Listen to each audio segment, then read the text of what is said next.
lagi sobat penggemar ikan hias dan penghobi ikan hias di seluruh Indonesia. Masih bersama saya dengan Om Ben ya.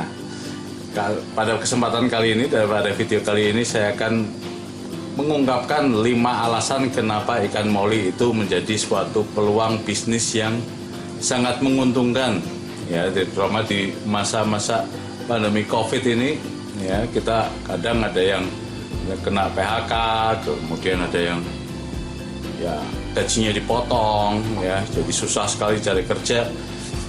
Nah, beternak ikan moli bisa jadi satu alternatif pilihan bisnis ya. Kenapa ya? Saya akan bahas satu persatu alasannya ya. Ada 5 poin yang akan saya bahas. Nomor 1 ya, kenapa beternak ikan moli sangat menguntungkan? Pasarnya sangat luas ya, pasarnya terbuka dan tidak pernah mati ya. Jadi kalau kita pergi ke toko ikan hias atau ke pasar ikan hias, itu akan selalu menjumpai yang namanya ikan moli ya, entah itu di mana saja. Saya berani menjamin di seluruh Indonesia yang namanya toko ikan hias itu pasti akan muncul yang namanya ikan moli, dan itu akan ada biasanya sepanjang tahun. Yang beli pun juga ada terus ya.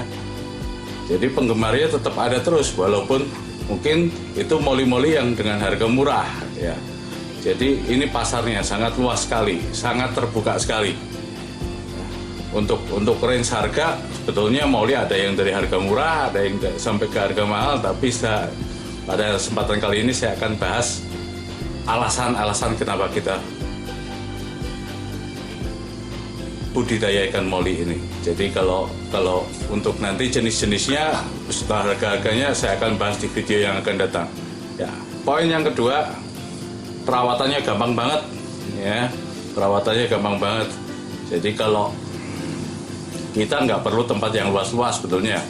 Wah, harus perlu kolam nih? Nggak perlu ya. Kita bisa ternak di akuarium atau di ember, bahkan di baskom pun bisa ya. Jadi akuarium kecil atau di ember kecil kayak ini belakang saya ini, akuarium cuman ukuran kecil ya, cuma 50 cm kali 30 cm. Ini ikannya gembira sekali di sini, nggak ada masalah ya, dan bisa berkembang biak dengan baik. Kalau yang punya kolam lebih bagus lagi ya. Di sini di rumah saya sendiri saya beternak dengan 3 media, ada pakai ember ya, pakai akuarium ya, pakai kolam juga iya ya. Jadi ikan moli ini bisa hidup di tempat yang besar atau tempat yang kecil ya. Yang ketiga, alasan yang ketiga, nggak perlu ganti air ya. Jadi kalau ikan-ikan lain itu menuntut sering ganti air, bahkan ikan gapi yang masih saudaranya moli ya, karena mempunyai genus yang sama, itu menuntut pergantian air paling enggak seminggu sekali. Moli ini unik ya, jadi air semakin tua umurnya, dalam artian air tua itu air yang sudah lama ada di kolam atau ada di akuarium yang nggak pernah diganti, nggak pernah dikuras, itu namanya air tua. Itu ikan ini akan semakin baik dan semakin sehat ya. Jadi kalau ikan-ikan lain menuntut pergantian air, apalagi ikan cupang ya. Ikan cupang untuk perawatan, untuk kontes itu perlu pergantian air yang sering, bahkan harus tiap hari ya. Otomatis akan menyita waktu sekali ya. Capek males ya ganti air, paling males itu ganti air.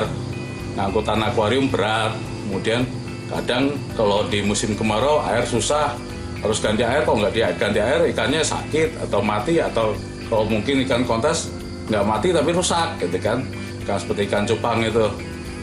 Nah, kalau ikan moli ini nggak perlu ganti air, didiemin nggak kuras 2 bulan 3 bulan itu nggak masalah. Jadi dia akan malah semakin bagus. Ada di kolam saya itu mungkin udah nggak dikuras lama, sekitar 2 bulan ya, itu nggak masalah kok ya. Airnya hijau, ikannya juga sehat, beranak pinak terus ya. Itu poin ketiga. Poin keempat, makanannya gampang dan murah banget ya. Sama kalau ikan-ikan lain perlu makanan hidup lah, ya. Kita perlu cari kutu air, kita perlu cari cacing sutra, harus ada. Kalau enggak ikannya nggak mau makan, ya. Kadang seperti itu. Ada beberapa ikan yang seperti itu. Ikan moli ini enggak, dia nggak pilih-pilih, ya. Cukup pakai pelet lele aja, ya. Pelet lele itu harganya murah, saya beli sekilo cuma 8.000, habisnya lama, udah 1 bulan itu cuma habis setengah, padahal ikan saya ratusan, ribuan malah, udah 1.000 lebih, ya. Udah ada 4 kolam besar di bawah, itu habisnya cuma setengahnya, jadi cuma habis setengah kilo, ya. Jadi 4.000 buat 4 kolam besar makannya, ya. Apa nggak ngirit banget. Kalau ada makanan hidup itu lebih bagus betulnya. Tapi kalau kita kadang orang suka ikan hias, tapi kendalanya adalah, oh di rumah saya, di daerah saya itu susah banget, mau cari cacing nggak ada, mau cari kutu air nggak ada yang jual, mau cari di empang juga nggak ada, ya. Itu solusinya gampang banget kok ikan moli, tinggal beli pelet aja, ya. Kok nggak ada pelet gimana? Pakai roti tawar aja juga dimakan, ya kan? Timun aja direbus juga dimakan sama ikan moli. Kok nggak ada lagi? Lumut yang ada nempel di akuarium juga dimakan sama dia, ya. Jadi makannya gampang banget, ya. Ikan moli ini pemakan segala, dia termasuk dalam tipe pemakan segala atau omnivora. Jadi sangat ngirit sekali, gampang sekali, nggak perlu pusing cari makan, ya. Yang kelima, ikan moli ini tahan banting, ya. Kuat banget, nggak gampang sakit, ya. Sakit bentar ada jamur, kita kasih garam, beres, selesai, ya.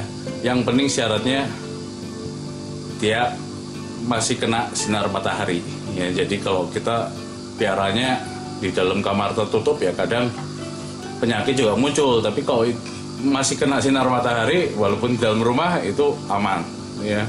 Aman. Yang kedua, selanjutnya ya kuncinya jangan terlalu sering ganti air. Justru kalau sering ganti air, ujung-ujungnya ikannya malah mati.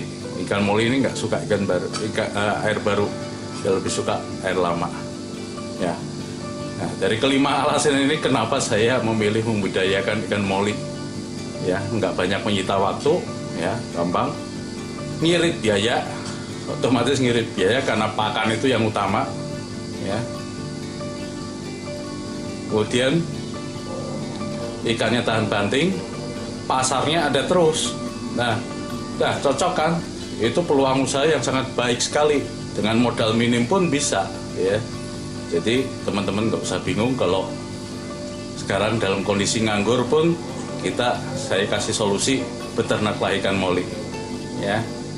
Oke, sampai di sini dulu video saya kali ini, ya. Sampai jumpa di video akan datang. Saya akan masih bahas, ya, mengenai ikan moli yang lain, ya. Jadi misal ada jenis ikan moli, kemudian harga-harganya, cara mengatasi penyakitnya, ya, cara membedakan jantan betina, cara mengawinkannya, saya akan membahas habis di video di channel saya ini, ya. Di video-video yang akan datang saya akan membahas habis semua tentang ikan moli, ya.